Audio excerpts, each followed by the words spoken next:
Good morning, everyone. Welcome to the Center for Spiritual Living Victoria Online. It is lovely to have you here with us today. It's always good to see your faces on the screen, and I am so looking forward to seeing you in person next Sunday when we reopen our center at Cook Street Village. It's an exciting time. Most of us have not been together for a very long time, so it's going to be a real celebration, and looking forward to seeing you there. So today I want to begin with a story. I was clearing out some files and I came across a story that I had told you a few years ago. And it made me really laugh when I read it again. And it fits in with today's title, which is Heaven on Earth. And so it's the story of, it came from, well, someone sent it to me. And then when I looked it up later, it came from a company called World News, which it turns out is some sort of a tabloid that's online. But it basically said that a gateway to heaven had been found on earth. And I'm changing the story here a little bit. It was discovered in the parking lot of the Cook Street Activity Center. And it was just such an exciting thing to see because, of course, it shone most brightly on Sundays when we were all together. So as we're considering that, I would like to invite Reverend Jennifer to do an opening treatment for us as we think about going into heaven right here on earth. Reverend Carrie, please join with me as I open my consciousness to that oneness of the divine presence. Heaven is a state of consciousness. And as we embrace and acknowledge the presence of God right here, right now, within myself, within each and every one of you, the presence of God is called life. Everyone is living the life of God. And in that living, you're always in the presence of God.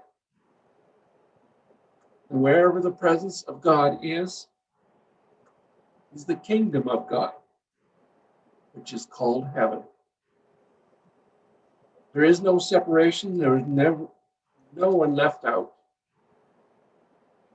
But we must seek it within ourselves and know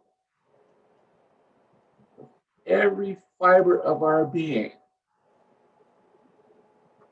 the presence of God is within us.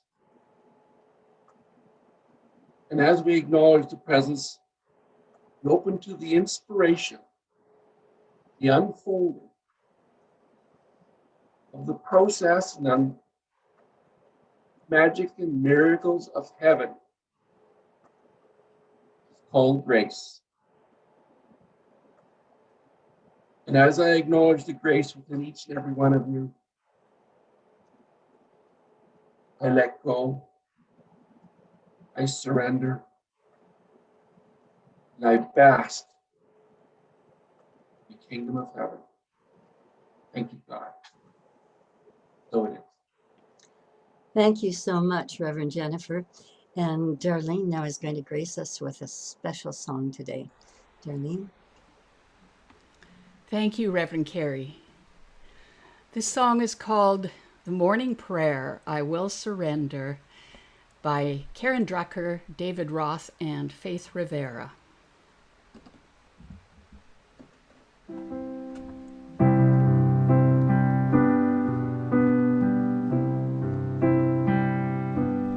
I will surrender to my greatest, highest good.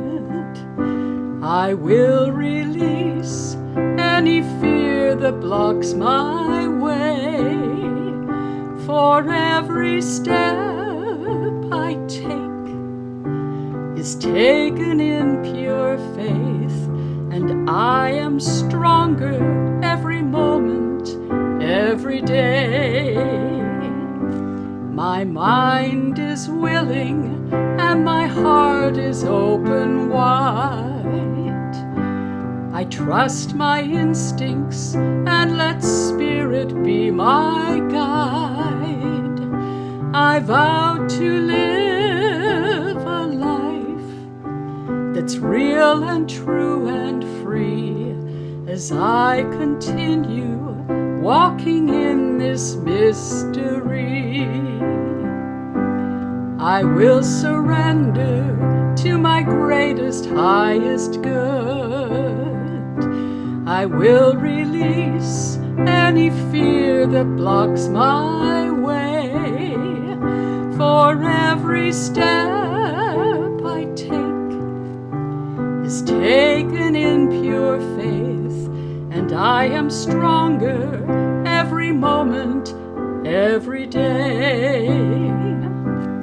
There may be walls, there may be roadblocks in my way, but I can choose to take a higher path each day. And now I know that what I thought was safe and sound was only habit and regret that held me down. I will surrender to my greatest, highest good. I will release any fear that blocks my way. For every step I take is taken in pure faith, and I am stronger every moment, every day. And I am stronger every moment, every day. Oh, thank you, Darlene. That's a beautiful, beautiful song. You're welcome. Just love it. And so back to the Gateway to Heaven that's in the parking lot at the Cook Street Village Activity Center. And we know that it just opened up on a Sunday. And so the people of the Cook Street Village were very, very excited about this. In fact, all of the people of Victoria and surrounding area were very excited and feeling very, very special to think that the gateway to heaven would be right here. I mean, we have always known that we live in paradise, but we didn't really realize what that meant until this story came about.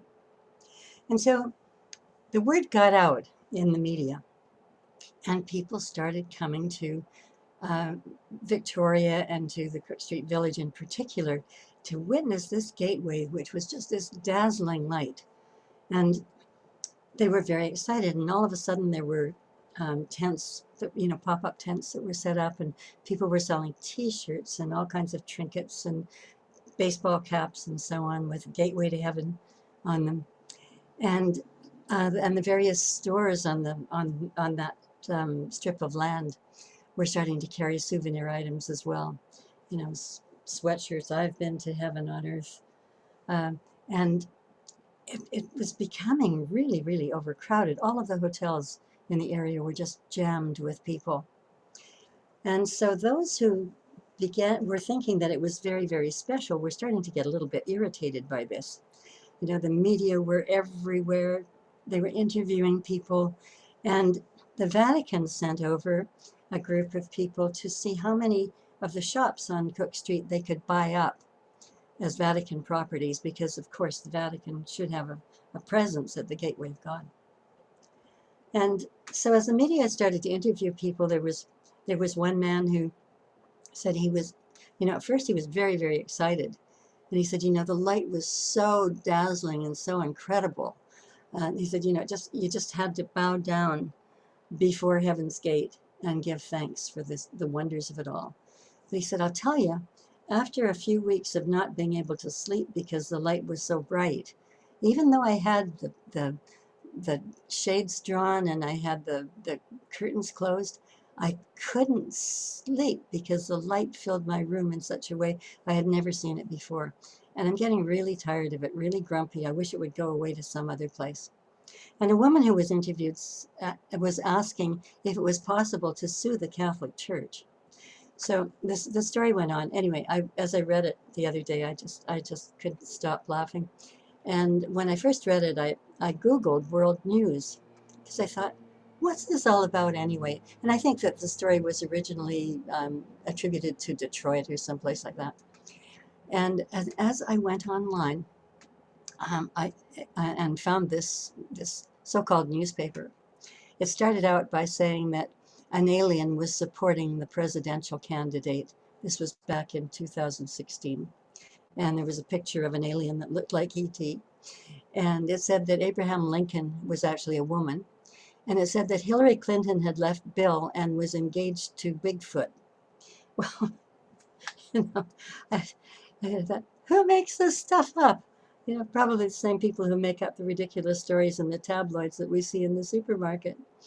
But, you know, again, it was just a reminder that, you know, I mean, as crazy as the story is, that, you know, we're so often looking for heaven outside ourselves. We're looking upward, or we're looking for that gate.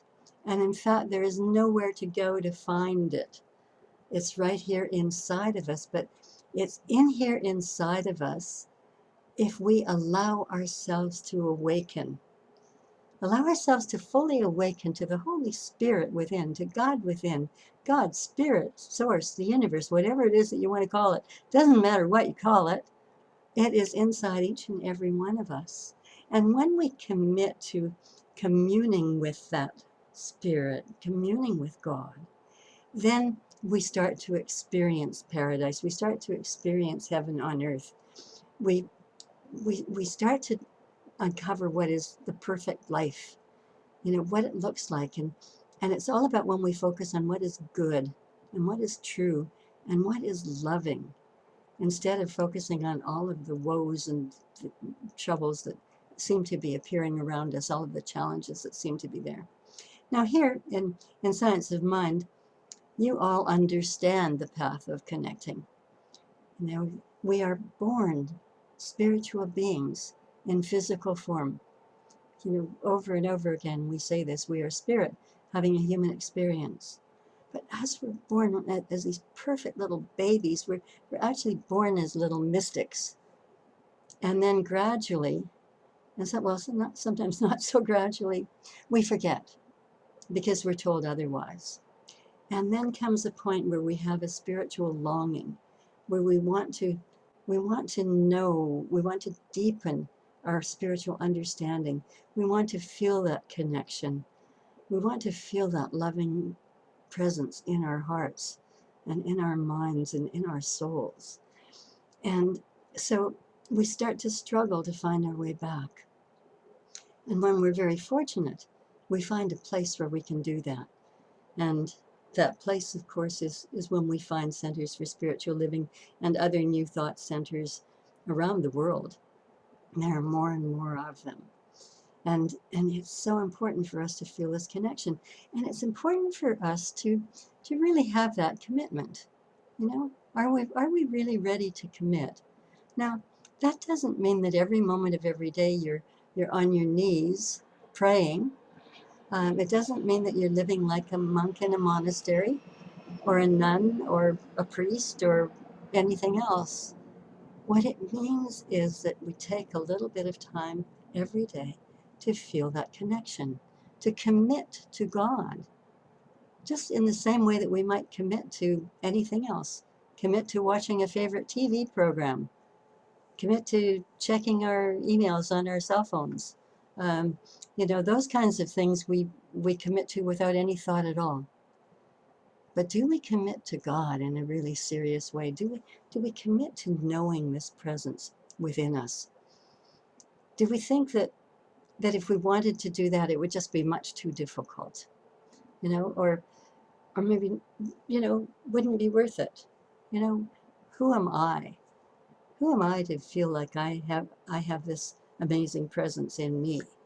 You know, how could I ever discover that? Sure haven't found it, you know, through all the years that I've been alive. Are those the kinds of stories that we tell ourselves?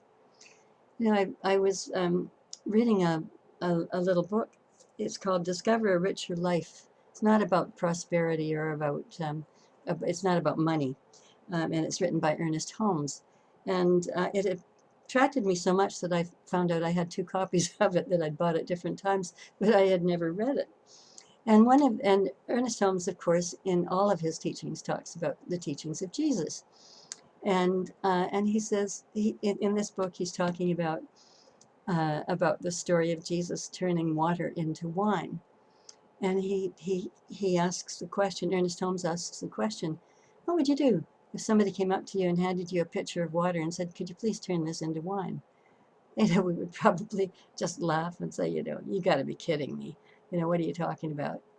But he said what Jesus did was he understood the power that created miracles.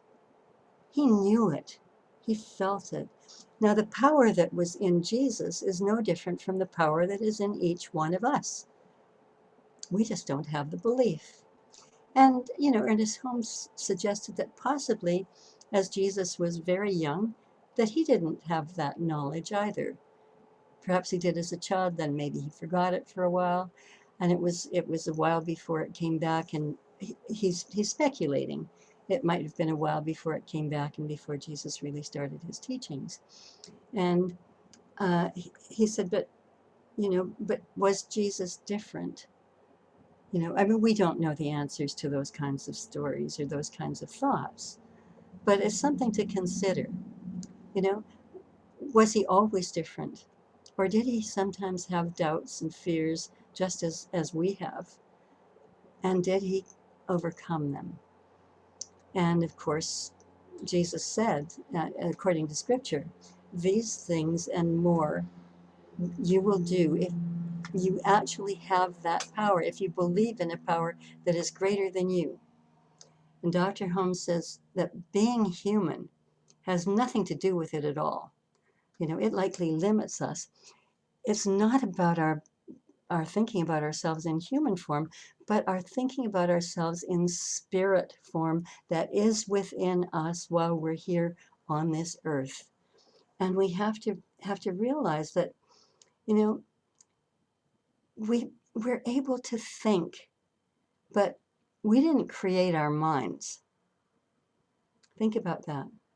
We didn't create them.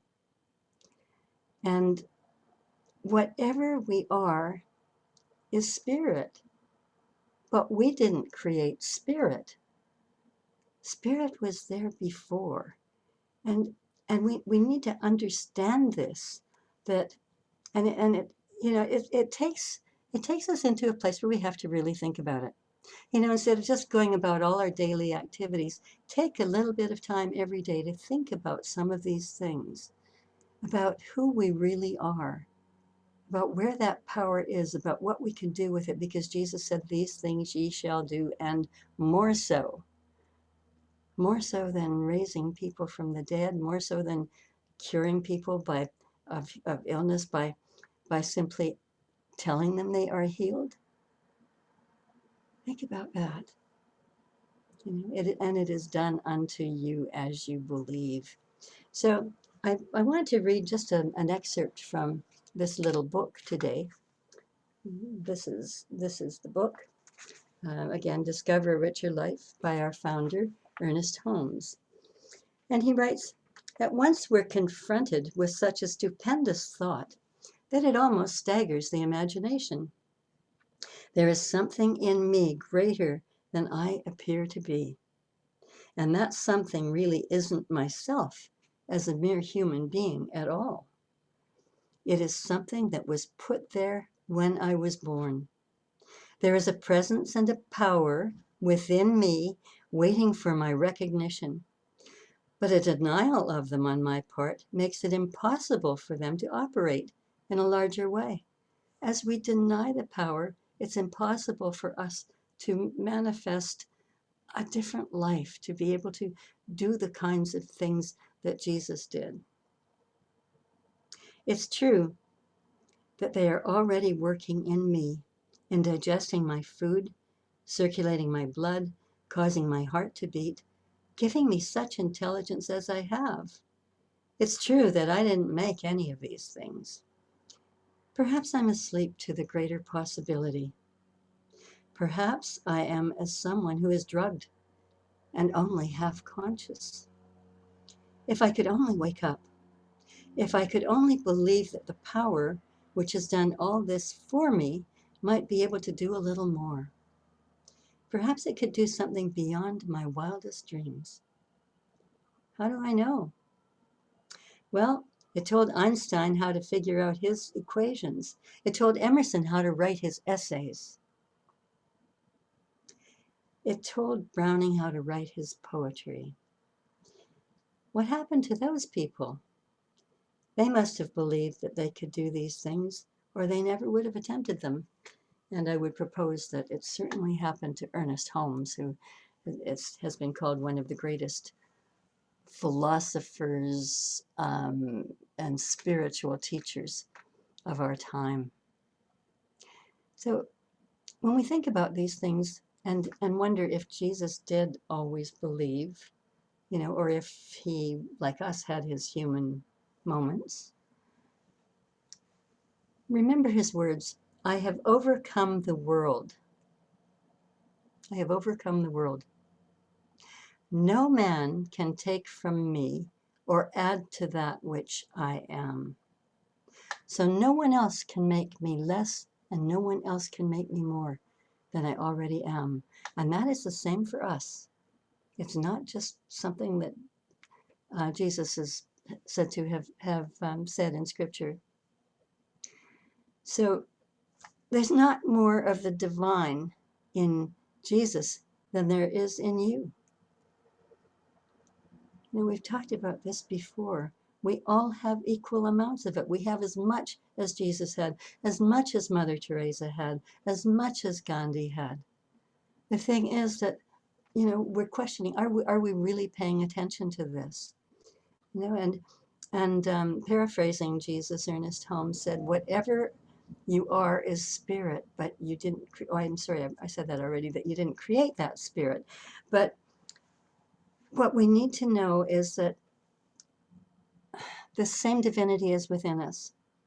And Jesus didn't say, God loves me better than he loves you. And he didn't say, God told me a lot of secrets, but you're never going to know them. You're not entitled to them. The thing is, we are all open to all of the secrets of the universe, all of the wonders of the universe, except that we don't believe it, or we don't spend enough time really, really considering that. And so, I'm telling you, everything is an example of an adventure and experiment that you may engage in with the same certainty and the same assurance. And you can prove it when you start experimenting with it, which means paying some attention to it, understanding that power. You can start to prove it. We might all say, well, I'm never going to be able to turn water into wine. I'm never going to be able to, raise people from the dead. I'm never going to be able to do those kinds of things. Well, as Jesus said, it is done unto you as you believe. And so as we believe, we can do things. And I might have scoffed at those things and dismissed them. However, I think I've mentioned before, if you Google levitation, people levitating online, you will see videos of people who are actually able to levitate. Now, I think these are people who spend a whole lot of their lives in meditation, but they're defying gravity. If you can defy gravity, then there are a lot of things you can do. Ernest Holmes said that he witnessed someone walking through a wall. And I'm trying to remember the name of the mystic who is still alive and who still does that. He's an Indian mystic and can also teleport himself from India to LA instantly, can open up his hand and find American money in it because he needs it.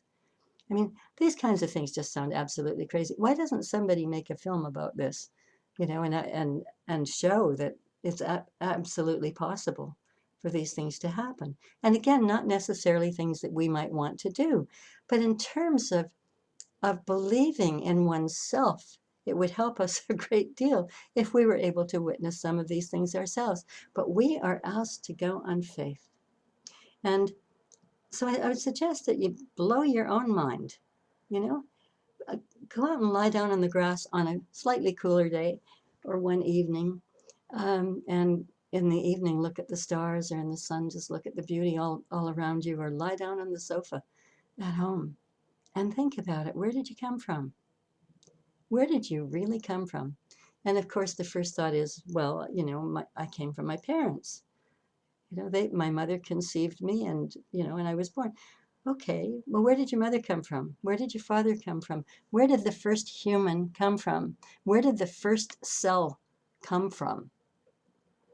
It's the chicken and egg thing. We see little chicks hatch from eggs. Um, but where did the first chicken come from? Was it an egg first? Was it a chicken first? It's the same thing with our humanness. Where did we come from? How is this possible? One of my daughters, Kendall, when she was 13, came home from school one day quite upset because her biology teacher was teaching evolution. And so I asked her what she thought, and she said, well, everybody came from different planets, of course. That's why some people are black and some people are brown and some are white, and that's why some have different characteristics. And I just looked at her and I said, well, how do you know that? And she said, oh, well, I've always known that. And I said, well, okay, but where did those people come from? Like, never mind if they came from other planets, as you believe, but how were they formed, and where? How did that happen? Well, that's the kind of thing where if you start to really think about it, it can put your brain in a twist. But also it can take us to a place where we can really go into a greater understanding, a greater belief in this higher power. We had to come from something. And do we just then ignore it, pretend it doesn't exist, or just tune in once in a while for an hour here and there, or for 15 or 20 minutes, or read a book? Are we willing to develop that power within us, or are we too focused on our problems, or too focused on having a different kind of life than just being part of that spiritual life? Being a spiritual being, acknowledging it and practicing it, doesn't mean that you give up your life as it is. It doesn't mean that you all of a sudden become a monk. It doesn't mean that you all of a sudden disappear from your friends and your family. It means that you carry on life with greater contentment and grace and love and compassion. So the question is, are we willing to commit? Are we willing to commit to God? Are we willing to commit to these ideas, these concepts? What do we commit to? Are we willing to commit to relationships? Are we willing to commit to jobs? Are we willing to commit to volunteering? Are we willing to commit to our communities around us and to our spiritual community? Or is it just a passing thing in our lives? Something to really think about. What is important? Because just imagine for a moment, if you could fully awaken that power within, the amazing life of love and compassion and beauty and wonder and magnificence that we would each live. If we only pray when we're in trouble, we'll have problems connecting. We'll probably go back to that, the begging, bartering, and beseeching kind of thing that doesn't really get us anywhere. The question is, can we make miracles from our consciousness? When we can do that, we're really on a landing pad for heaven on earth. And I don't know who said it. I heard it or read it sometime in the last few weeks, probably read it. Someone was suggesting that you start out by just sitting in the silence for 1 minute on one day, and the next day 2 minutes, and the next day 3 minutes, and the next day 4, and the next day 5, until you get to 20 minutes. Some of you might want to go to 30. And then you have established a spiritual practice. You have established a place where spirit can be awakened within you. because it has become a habit. And you'll find that half hour or that 20 minutes every morning is going to give you more time than you ever dreamed possible during the day, because you're not going to run into the same glitches that you might run into otherwise along the way.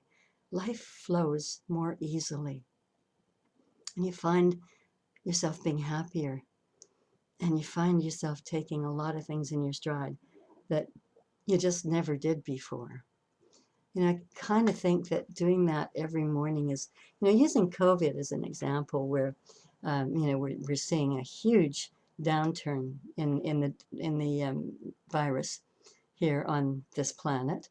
Thank goodness we're beginning to see that. And more people are being vaccinated, are developing immunity to the coronavirus. Well, could you think about doing that 20 minutes in the morning or half hour in the morning, starting with 1 minute at a time, as developing spiritual immunity to all your problems? It's like being vaccinated, like, so that you have the antibodies there, that you're not going to go through all of the struggles that you have to go through. In my mind, it certainly is worth a try, and in my experience, it has certainly worked through the years. I mean, I wouldn't trade my life now for the life that I used to have, no matter how glamorous and exciting it was. It wasn't real. It wasn't authentic. And there's so much joy in authenticity. The outer world, where we see so many challenges, is not going to be healed until we are healed. We have to personally be healed, and the way we heal ourselves is through that connection with God, really understanding who we are, feeling the presence within. Because when that's happening, nothing else can really unseat us in any way. Can we live that spiritual life? It doesn't mean it's always going to be just an easy ride. There will be roller coasters. But the thing is, we start to deal with those things in a different way. And they pass a lot more quickly than they used to, because we don't allow ourselves to dwell on them or to dwell in them. Can we drop all that we've been taught that doesn't serve us and realize that we're here to create a better world? To birth into full awareness. Not to read about it in books, not only to read about it in books, but to experience it, to grow into it, to practice until we grow into it, until we feel it, until we know the presence is there. And there may be times where you get it and you lose it, you get it, you lose it.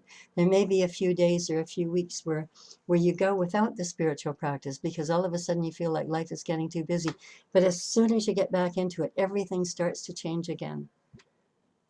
I know I missed a morning of meditation, I don't know if it was last week or the week before, and I was grumpy all day, because it seemed no matter what I was attempting to do, there was some sort of struggle that was involved with it.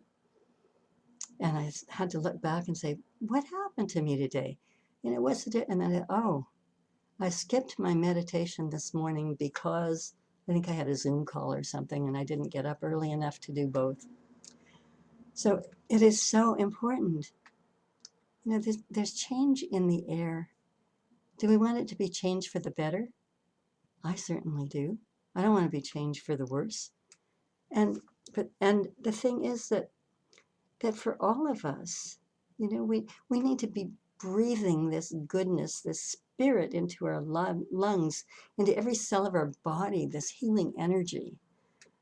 Because when we are strong, when we are feeling our power, there's nothing that we can't do. We can be so much to this world, so much to other people, so much to one other person who crosses our paths. We don't have to take on the whole world, but everything that we do that increases our conscious awareness is helping the entire world, because we're removing our own challenges, our own feelings of lack and limitation from our lives. And every time we do that, we are lifting the world up in some consciousness, and God knows it needs it right now. So who we can become defies explanation. You know, we're here to blaze a trail into the light, to intimately know God, intimately know God, to bring back into our hearts those that we may have shut out. Has that happened to you? It's happened to me a couple of times. Bring them back into our hearts. The healing is for them, but the healing is really for us as well. Always, always forgiveness is for us. We don't have to carry the stuff around with us anymore. Things that may not affect anybody else, but certainly affects us. You know, we have to integrate into our wholeness. We have to really, really understand the importance of this and commit to it, and to commit to that little bit of time every day to grow in conscious awareness, to allow others to feel that from us, because they will. People will feel it when they're around you, and that is going to help transform their lives too. So let's think about that this week. Let's think about it. These things ye shall do, and more so. Are you up for it? Even to a little tiny amount? I know I am. I want to improve. I want to be a better person. I want to be a better minister. I want to be more fully in touch with the divine. And that doesn't mean shifting anything else in my life. It just means going about life being happier, being more content, being of service, and at the same time feeling like I have more time to do everything that I want to do, and to do new things and to create new things in my life. If you think about that, walking along that path, you're truly approaching the gateway to heaven and finding heaven on earth. And it's all right inside where spirit dwells. And so it is. So I thank you all for being here today, and thank you for those who are tuning in on a recorded message later in the week. We're really, really happy to have you here. We very gratefully accept your donations to our center. If you feel so moved, you can send your donation to donate@cslvictoria.org, and that money goes directly into our bank account. You can also go onto our website, cslvictoria.org, and hit the donate button there, and then donate by PayPal or by credit card. Or of course, you can send a check, and that information is available online or in our weekly bulletins, so that you'll have that with you. And we just thank you. Thank you so much. Thank you for your contribution in every way. There's no gift that is too small, not ever, because there's no big or small in the mind of God. And someone who has very little, who gives of what they have, is giving an enormous amount. When there are people who have tremendous amounts and just don't give it all, or just give a little. That doesn't happen in our center, I know, but I'm just saying everything that is given is appreciated and means a great deal as we go forward, as we build our community again, as we're back together again. And so I thank you. I thank you very much for that. And once again, next week, we're back together again at the Cook Street Village Activity Center. I understand that there are going to be some more easing up of restrictions that Dr. Bonnie Henry is to announce tomorrow. I'm not sure what those are for churches or for places of worship, but I'm eager to find out. We will be observing protocols inside the center unless we hear otherwise. I think that probably most of our people are going to be fully vaccinated, which is really a good thing. But anyway, we'll wait and see what Dr. Bonnie says. And we're not allowed, or as of the protocols today, we're not allowed to socialize before or after the service. So what we're going to do, thanks to Christina Scott, bless her heart, is we're going to have a tent set up somewhere outside where refreshments will be served. And there might even be a book table set up out there. I'm just waiting to hear back from Christina about that. So there are lots of things happening. And if you're a fan of upbeat spiritual music, tune in, come into the center 15 minutes early at 10:45, because we're going to have some wonderful upbeat spiritual um, videos on our screen so that you can boogie if you want to. And then we'll go into our regular service. Of course, meditation will start at 10:30 in our meditation room. And we're all just so looking forward to seeing one another again. I hope you can all be there. Bless you all on your way, and have an absolutely wonderful, wonderful week until we meet again. Love you all and send you all life's blessings along the way. And I invite Reverend Joanna to do a closing prayer for us today. Thank you, Carrie, for that inspiring talk. And as we celebrate the wonder of this teaching and celebrate this beautiful summer day, we know the truth that God is truly all there is. And that divine presence is expressing right here, right now, through each one of us. And that creative power, that infinite creative source, is that energy which is expressing in, as, and through us, and through all life, through all that is in the seen and unseen universe. It is all one. It is all part of that one creative force that is everywhere present. And as I know this to be true, I know that each of us taps into that universal intelligence, taps into that infinite source of love, of harmony, abundance, perfect health, peace, and joy. All those God qualities are our birthright. As I celebrate that and give thanks for this teaching, for this community, for the power of this teaching to transform lives, I give thanks for Reverend Carrie, Reverend Jennifer, Reverend Rachel, and our practitioner, Lesia, and look forward with joy to community reestablishing and widening as we open up next week at Cook Street.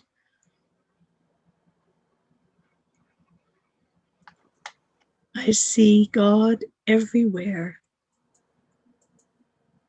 and know that the Center for Spiritual Living Victoria is indeed a divine idea in the mind of God.